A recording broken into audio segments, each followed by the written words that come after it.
Dans le cadre de l'appui européen au développement et à la décentralisation en Mauritanie, la Commission européenne et le ministère allemand de la coopération économique et du développement, sous la tutelle du ministère mauritanien des Affaires économiques et du développement, il a été conçu un programme national intégré pour la décentralisation, le développement local et l'emploi des jeunes. Cet appui de l'Union européenne s'inscrit dans la politique du gouvernement mauritanien en matière de renforcement de la décentralisation et du développement local pour l'amélioration de l'accès des populations aux services et infrastructures de base. Le focus pour les 2 premières années du programme est mis sur l'acquisition par les principaux acteurs d'un socle de connaissances de base par le biais des formations. Ce cadre d'appui harmonise toutes les interventions conformément à la stratégie nationale de formation des acteurs de la décentralisation et fait appel à l'expertise de la GIZ en matière d'ingénierie de formation en décentralisation via une convention de délégation de compétences. L'objectif principal est entre autres de former les acteurs de la décentralisation que sont les élus locaux, les agents de collectivités territoriales, le personnel des services au niveau central et au niveau des membres de l'État afin de permettre à toutes les communes de satisfaire aux besoins essentiels et de manière durable les populations et une gestion efficiente pouvant donner facilement accès aux investissements publics nouveaux. Ce matin donc, c'est dans cette optique que certains élus locaux du pays et autres responsables d'administration territoriale ont été conviés à la délégation résidente de l'Union européenne à Nouakchott pour une cérémonie officielle sur le lancement de ce qu'on pourrait qualifier d'une académie publique sur la bonne gouvernance et la gestion des deniers publics. Cette cérémonie s'est déroulée à travers une exposition de vernissage animée par M. Barbetta, coordonnateur du PNEL, qui a édifié l'auguste assistance sur la forme et le fond de cette période de formation dont vont bénéficier tous ces administrateurs et qui a été mise en place par la coopération allemande. Au cours de cette sobre et sympathique cérémonie, le chef de la délégation de l'Union européenne en Mauritanie a tenu d'emblée à préciser que certes, le programme est financé par l'UE et exécuté sous l'expertise allemande, mais c'est avant tout une initiative de l'État mauritanien et dans la foulée de justifier l'assistance technique allemande tout en levant aussi le voile sur l'idéal que vise l'UE à moyen terme. Je voudrais d'abord souligner que le fait que c'est un programme qui n'est pas un programme de l'Union européenne, ni un programme de l'Allemagne, c'est un programme des autorités mauritaniennes, c'est un programme du gouvernement mauritanien que nous appuyons avec plaisir parce qu'il va travailler dans des domaines que nous pensons qui sont clés pour l'avenir de la Mauritanie. D'abord, la formation de l'administration mauritanienne.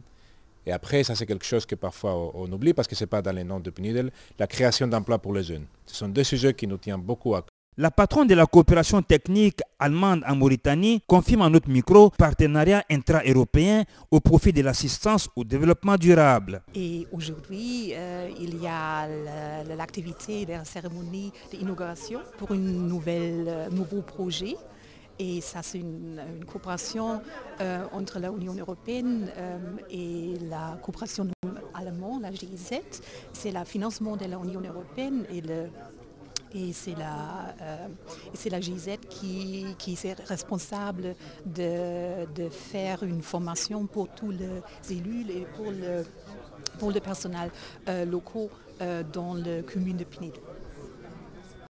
La représentante du ministère allemand du développement met en exergue, quant à elle, le bien fondé sur la fluidité de la gestion de la chose publique à travers la délégation des compétences et revient pour nous sur l'expérience positive de l'Allemagne en la matière et l'effort, pour ne pas dire l'essor de la Mauritanie sur ce plan.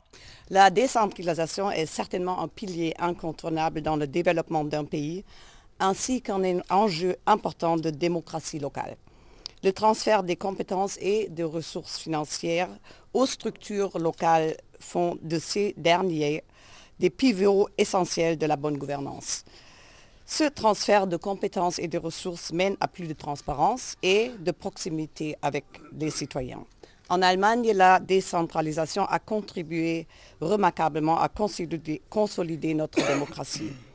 Dans de nombreux domaines, l'administration locale joue un rôle de premier plan pour le citoyen qui s'identifie ainsi avec sa région et avec sa ville.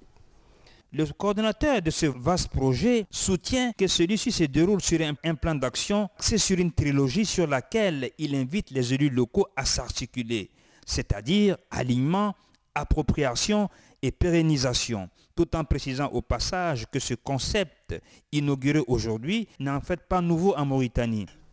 Il y a presque 30 ans que la décentralisation a été mise en place. La dernière génération, la décentralisation, parce qu'il y en a eu plusieurs depuis, même avant l'indépendance du pays et après l'indépendance du pays. Donc il y a 3 décennies qu'on vit attention. C'est encore très tôt de dire que le poste est fini. Il y a beaucoup de choses à faire. Et certainement plus de choses à faire à l'avenir que cela a été fait. Le maire de Bogué revient sur l'importance démographique de sa commune et tout le bien fondé qu'elle tirera de cette expertise. Je dirais que c'est une commune de près de 60 000 habitants, avec 56 villages qui concernent cette commune-là. Et bien sûr quelques quartiers. Donc c'est une commune de Bogué qui est encadrée exactement par la GIZ, donc l'Union européenne. Et nous apprécions beaucoup cette rencontre-là que nous considérons comme une rencontre phare dans le cadre du programme de la GIZ et dans le programme de l'Union européenne. Quant à celui de Mahtar Lanjar, il rappelle tout judicieusement que toute action ne vaut que par l'intention qui la sous-tend.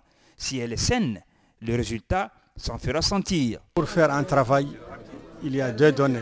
Il y a une donnée intérieure et une donnée extérieure. La donnée intérieure, nous l'avons. Nous voulons faire du bien. Nous voulons construire le développement local. Nous voulons renforcer les projets au niveau national et au niveau local. Et la donnée extérieure, c'est les moyens par lesquels nous allons réaliser ces objectifs. Et nous pensons que ce projet est important pour nous soutenir l'appui à la décentralisation et au développement local. Notons pour boucler ce dossier que ce projet est accompagné par un budget substantiel de 2 750 000 € et couvre une période de 24 mois allant de décembre 2014 à novembre 2016, portant sur 100 communes ciblées réparties sur 10 régions.